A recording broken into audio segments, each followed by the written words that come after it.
Bill Rajya Sabha കൂടി കടക്കുന്നതോടുകൂടി മുനമ്പം സമരത്തിനും അവസാനമാകുമെന്ന് കരുതുന്നുണ്ട്. മുനമ്പം അവരുടെ പ്രതികരണങ്ങൾ പൂർണ്ണമായിട്ടും ലഭ്യമായിട്ടില്ല. അവർ ഇന്നും സമരമുഖത്തുണ്ട് എന്ന് തന്നെയാണ് ഞാൻ അറിയുന്നത്.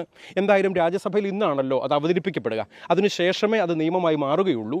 ഏതായാലും മുനമ്പത്തെ സമരസമിതിയുമായും അതുപോലെ തന്നെ കോട്ടപ്പുറം രൂപതയാണ് ഈ കാര്യങ്ങളിൽ പ്രത്യേകിച്ച് നേതൃത്വം കൊടുത്തുകൊണ്ടിരിക്കുന്നത്.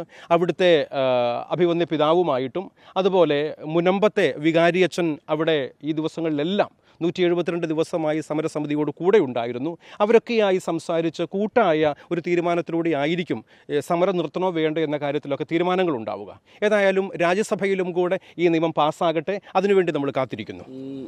ഈ ഒരു സാഹചര്യം, ഈ വഖഫ് നിയമത്തിലെ ഭേദഗതി ഇപ്പോൾ ലോക്സഭ കടന്നു, ഇന്ന് രാജ്യസഭ പരിഗണിക്കുന്നു. ഈ ഒരു സാഹചര്യം കേരളത്തിൽ BJPക്ക് അല്ലെങ്കിൽ ഒരു അനുകൂല സാഹചര്യം സൃഷ്ടിക്കുമെന്ന് കരുതുന്നുണ്ട്.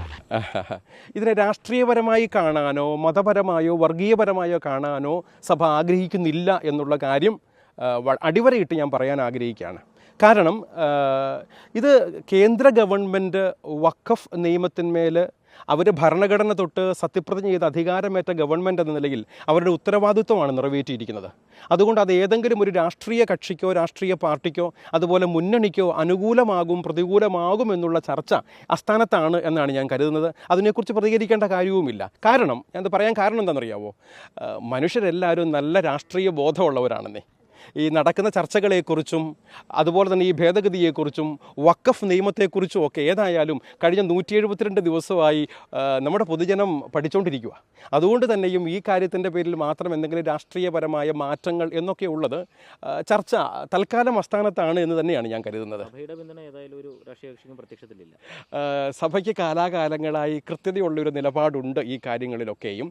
കാരണം ഏതെങ്കിലും രാഷ്ട്രീയ പാർട്ടികൾക്ക് അനുകൂലമായി നിലപാടെടുക്കുന്ന ഒരു കാലത്ത് നമ്മൾ ചെയ്തിട്ടില്ല.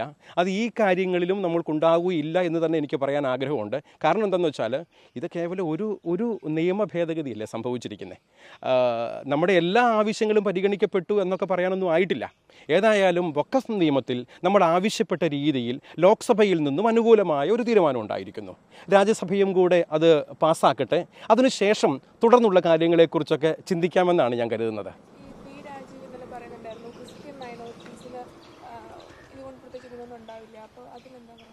രാഷ്ട്രീയപരമായ ചോദ്യങ്ങൾക്ക് മറുപടിയില്ല.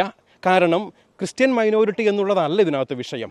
മുനമ്പത്തെ ജനത കേവലം ക്രിസ്ത്യാനികൾ മാത്രമല്ല, നിങ്ങൾക്ക് എല്ലാവർക്കും അറിയാം. അവിടെ 610ഓളം കുടുംബങ്ങളുള്ളതിൽ ഏകദേശം ഞാൻ മനസ്സിലാക്കുന്നതനുസരിച്ച് 587ഓളം കുടുംബങ്ങളാണ് ക്രിസ്ത്യാനികളുടേതായുള്ളത്. ബാക്കിയുള്ളത് മറ്റ് മതവിശ്വാസികളുടേതാണ്. മതവിശ്വാസം ഏതാകട്ടെ, അതൊന്നും അല്ലല്ലോ നമ്മുടെ വിഷയം. അവിടെയുള്ള ജനതയുടെ മതമോ രാഷ്ട്രീയമോ ഒന്നും നോക്കേണ്ട കാര്യമില്ല. ഇത് ജനങ്ങളുടെ നീതിക്ക് വേണ്ടിയുള്ള നിലവിളിയാണ്. അത് നമ്മൾ കാണാതെ പോകുന്നത് ശരിയല്ല എന്നുള്ളത് തന്നെയാണ് നമുക്കിതിനെക്കുറിച്ച് കാണാൻ പറ്റുക. അതുകൊണ്ട് മന്ത്രി രാജീവ് പറഞ്ഞത് ഒരുപക്ഷെ ഇടതുപക്ഷത്തിൻ്റെ നിലപാടായിരിക്കും. അത് കേന്ദ്ര ഗവൺമെൻറ് പരിഗണിക്കുന്ന ഒരു വിഷയമാണ്. അതുകൊണ്ട് തന്നെ ഈ സംസ്ഥാനത്തെ ഒരു മന്ത്രി അപ്രകാരം സംസാരിച്ചിട്ടുണ്ടാകാം. ഏതായാലും ന്യൂനപക്ഷങ്ങളുടെ അവകാശങ്ങളുടെ മേൽ യാതൊരു തരത്തിലും കടന്നുകയറ്റം ഉണ്ടാകരുത് എന്ന് തന്നെയാണ് നമ്മൾ ആവശ്യപ്പെടുന്നത്. ഭരണഘടന നമുക്ക് നൽകുന്ന എല്ലാ അവകാശങ്ങളും ന്യൂനപക്ഷ അവകാശങ്ങൾ സംരക്ഷിക്കപ്പെടണമെന്ന കാര്യത്തിൽ സംശയമില്ല.